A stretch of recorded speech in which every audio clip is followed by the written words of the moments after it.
আর নজর রাখতেই হচ্ছে আরজি করে নিহত চিকিৎসকের বাড়িতে ইতিমধ্যে সিবিআই আধিকারিকরা পৌঁছে গিয়েছেন। 5 সদস্যের সিবিআই টিম তারা পৌঁছেছেন ইতিমধ্যে নিহত চিকিৎসকের বাড়িতে, এমনটাই খবর পাওয়া যাচ্ছে।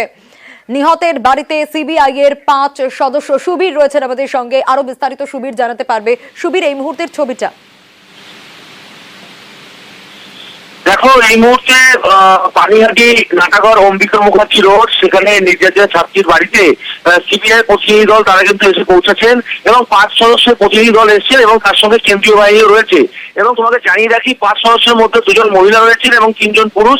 এরা কিন্তু এই মুহূর্তে নির্যাতিত ছাত্রী রয়েছেন, সেই ছাত্রীর বাড়িতে কিন্তু এই মুহূর্তে প্রবেশ করেছেন এবং 10 মিনিট হয়েছে তারা কিন্তু ছাত্রীর যে বাবা মা তাদের সাথে কিন্তু কথাবার্তা বলছেন এবং বিভিন্ন জায়গা থেকে তাদের সাথে কথাবার্তা তারা বলছেন এবং হাতে কিন্তু কিছু তথ্য তারা সঙ্গে করে নিয়ে এসেছেন এবং সেই বিষয়গুলো নিয়েও কিন্তু পরিবারের লোক যারা রয়েছে তাদের সাথে জিজ্ঞাসাবাদ করা হবে এবং তাদেরকে পুরো বিষয়টি তাদের থেকে জানা হবে এবং জানবেন তারা।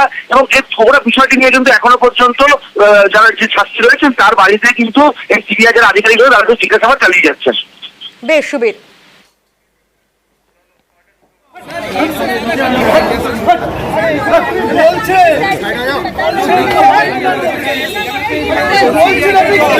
चलो चलो मेगा मेगा मेगा मेगा आगा आगा हम